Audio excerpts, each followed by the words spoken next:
Okay, thank you so much, Senator Sheldon Whitehouse of Rhode Island. Thanks for joining us on this very historic day. U.S. Congresswoman Barbara Lee is a California Democrat and chair of the Congressional Black Caucus. Well, it's an honor to have you on. I'll bet you folks were 100% today. I'm just guessing. The members of the Black Caucus, did you vote 100% on Sunday for health care? There was one member of the Congressional Black Caucus who voted no, but for the most part, 99.9% of the Congressional Black Caucus voted for this bill. And let me just say, Chris, this is a major victory for the American people.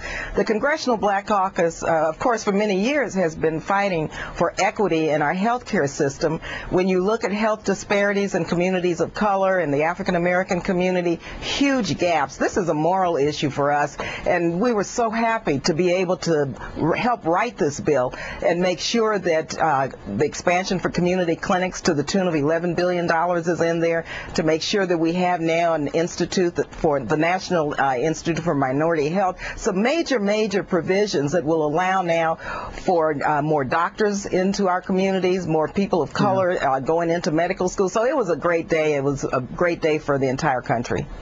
Well, I like the press coverage myself because I don't know if you noticed. You probably did notice, Congresswoman. The press coverage all over the country, the newspapers, was four people: Nancy Pelosi, the Speaker, Steny Hoyer, Jim Clyburn, and John Lewis, and all the pictures. I thought it was impressive that this was a diverse look. Here's the president today at the Interior Department. Let's listen to the president, and I want you to respond to what he says, Congresswoman. Now, as long as a road as this has been, we all know our journey is far from over. There's still the work to do to rebuild this economy. There's still work to do to spur on hiring. There's work to do to improve our schools and make sure every child has a decent education. There's still work to do to reduce our dependence on foreign oil. There's more work to do to provide greater economic security to a middle class that has been struggling for a decade. So this victory does not erase the many serious challenges we face as a nation. Those challenges have been allowed to linger for years, even decades. And we're not going to solve them all overnight. Well, what do you make? It seems like there's so much before you now. The energy question in this country, our reliance on foreign oil, climate change, educational challenges.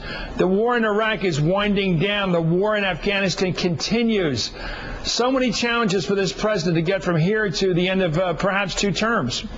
So many challenges, but the president has shown us over the last year and a half that he's up for the challenge, and he is going to stay the course.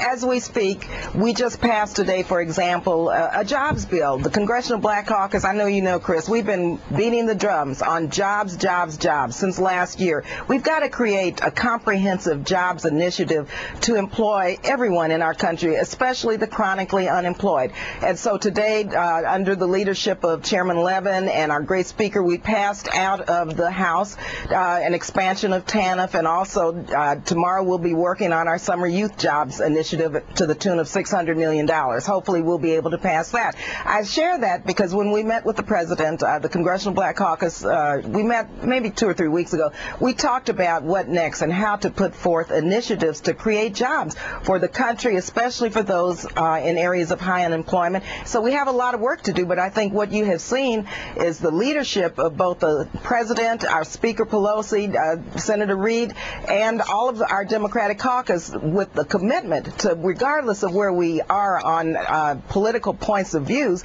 that we're willing to step in there, fight it out, and come up with something that's major for the country. And I'm so proud of the fact that we were able to do this under our watch. California Congresswoman Barbara Lee, thank you so much for joining us, Congresswoman. Coming up, Republicans went for broke and failed to defeat health care. Did they break their pick? And what's worse, they lost ugly, because some of them, well, some on the right certainly spewed some racial and rough stuff against people like Barney Frank and some black members of Congress. Rough talk out there at the Capitol the other day. How can Republicans defend the ugly attacks from those on the far right? You're watching Hardball, only on MSNBC. I heard one of the Republican leaders say this was going to be Armageddon. Well, 2 months from now, 6 months from now, you can check it out. We'll look around. And we'll see.